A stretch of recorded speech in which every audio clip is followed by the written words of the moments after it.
آپ بولنے والے لوگ ہیں تو آپ کے نمائندے بھی بولنے والے ہونے چاہیے. آپ غیرت مند لوگ ہیں، آپ کے نمائندے بھی غیرت مند ہونے چاہیے. آپ کہیں گے مولانا صاحب یہ ساریاں گلاں ٹھیک نے، دنیا داری بھی تو ہوندی ہے نا.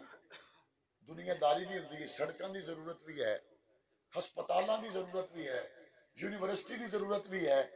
انہاں وڈیاں وڈیاں کازز نو سامنے رکھ کے فلسطین نو، کشمیر نو، ڈاکٹر عافیہ نو، ناموس رسالت نو سامنے رکھ کے ووٹ دیواں گے تو دنیا داری دا کی بنے گا؟ آؤ میں آپ کو دعوت دیتا ہوں، میرے شہر جنگ میں آؤ. میں آپ کو دکھاتا ہوں. الحمدللہ 350 کے ایوان میں جب معاویہ اعظم طارق ناموس رسالت پہ بول رہا تھا، جب معاویہ اعظم طارق فلسطین پر بول رہا تھا، جب معاویہ اعظم طارق کشمیر پر بول رہا تھا، جب معاویہ اعظم طارق پاکستان کی سالمیت کی بات کر رہا تھا، اسی وقت میں جنگ میں یونیورسٹی بھی تعمیر کروا رہا تھا، اسی وقت میں جنگ میں ہسپتال بھی تعمیر کروا رہا تھا، جنگ کی سڑکیں بھی تعمیر کروا رہا تھا. جنگ کی 170 سالہ تاریخ میں آپ کے اس بھائی نے جنگ میں اپنے حلقے کو بدل کر رکھ دیا. جو سوشل میڈیا کے ذریعے واقفیت رکھتے ہیں ان کو پتا ہے، جن کو نہیں پتا وہ ان کو ضرور بتائیں گے. اور میں آپ سب کو دعوت دیتا ہوں، آؤ جنگ میں آؤ، جنگ میں آؤ. میں آج بھی اسی چھوٹے سے گھر میں رہتا ہوں جس میں علامہ اعظم طارق رہا کرتے تھے، لیکن وہاں کے رہنے والوں کے لیے میں نے شہر کو نیا بنا دیا.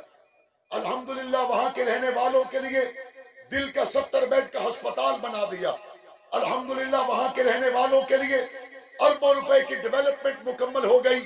اور لوگوں، مظلوم مسلمانوں کی، حضور اور اصحاب و اہل بیت کی اور کلمے کے نام پر بننے والے ملک پاکستان کی جب آپ بات کرو گے تو اللہ کے رسول نے کیا فرمایا؟ جب کوئی بندہ رب کے کاموں میں لگ جاتا ہے تو رب پھر اس کے کاموں میں لگ جاتا ہے. اس لیے یہ ضروری ہے اسمبلیوں میں جرت مند آواز پہنچنی چاہیے، اسمبلیوں میں باحیا با کردار لوگ پہنچنے چاہیے. ایسے لوگوں کو آپ سپورٹ کریں گے انشاءاللہ، ایسے لوگوں کو مضبوط کریں گے انشاءاللہ. مجھے نہیں پتا آپ کے علاقے سے ایم پی اے کون تھا، نہ میں نے آپ سے پوچھا ہے نہ پوچھنا ہے. مجھے نہیں پتا آپ کے علاقے سے ایم این اے 2018 سے 23 تک کون تھا، لیکن میں آپ سے صرف یہ پوچھنا چاہتا ہوں، جب ان موضوعات پر بولنے کی بات آئی جو ابھی تقریر میں نے کہے، ان موضوعات پر آپ کا ایم این اے یا ایم پی اے اسمبلی میں بول رہا تھا یا خاموش تھا؟ بولو، بول رہا تھا یا خاموش تھا؟ اگر آپ کے ایم پی اے خاموش تھے تو اس کا مطلب ہے آپ تو بولنے والے لوگ ہیں، آپ کے نمائندے گونگے ہیں، آپ کے نمائندے گونگے ہیں. اور گونگوں بہروں کے لیے سپیشل سکول ہوتے، ان کو سپیشل سکولوں میں داخل کراؤ. ان کو الیکشن اگلی باری لڑنا، فی الحال تسی سپیشل سکولوں دے وچ داخل ہوو تاکہ تانوں بولن دا وال آوے. آپ کہیں گے جی سپیشل سکول کون سے ہیں؟ انہوں نے تبلیغی مرکز رائے ونڈ چ داخل کرا کے، انہوں نے فیصل آباد جامعہ امدادیہ چ داخل کرا کے آؤ، انہوں نے دارالعلوم پپل کلونی چ داخل کرا کے آؤ، انہوں نے جامعہ اشرفیہ داخل کرا کے آؤ. کیوں؟ حضور کی آبرو کی بات آتی ہے، یہ پارٹی لیڈر کے چہرے کو دیکھتے ہیں، گنبد خضرا کو نہیں دیکھتے. آسیہ ملونہ کو رہا کیا گیا، تنہا اسمبلی میں معاویہ اعظم طارق تھا جو اس وقت حضور کی گستاخی کرنے والی آسیہ ملونہ کے خلاف بول رہا تھا. مجھے پی ٹی آئی کے لوگوں نے کہا آپ تو حکومتی بینچوں پر ہیں، آپ نے ہماری حکومت کے خلاف ہی تقریر کر دی.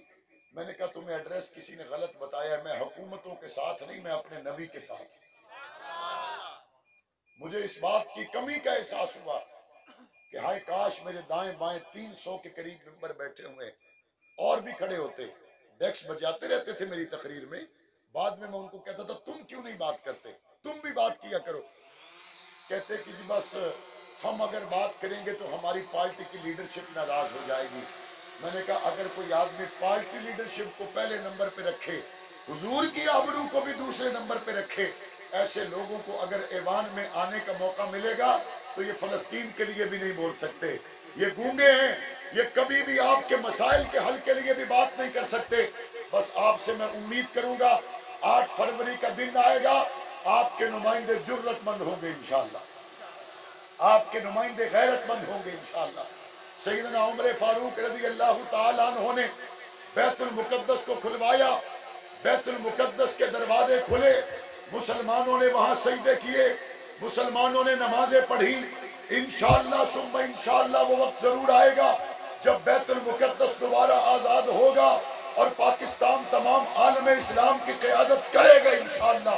اور وہ وقت آئے گا جب صحابہ اہل بیت کے گستاخ کے خلاف اس ملک میں پاس ہونے والے قانون پر صدر پاکستان دستخط بھی کرے گا اور گستاخوں کو قانون کی لگام بھی پہنائی جائے گی۔ نعرہ تکبیر، شان رسالت، شان صحابہ، علماء دیوبند، حضرت مولانا معاویہ اعظم، حضرت مولانا معاویہ اعظم۔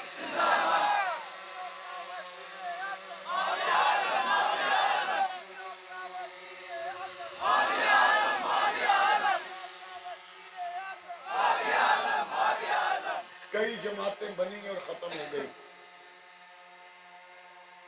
کتنے لوگ،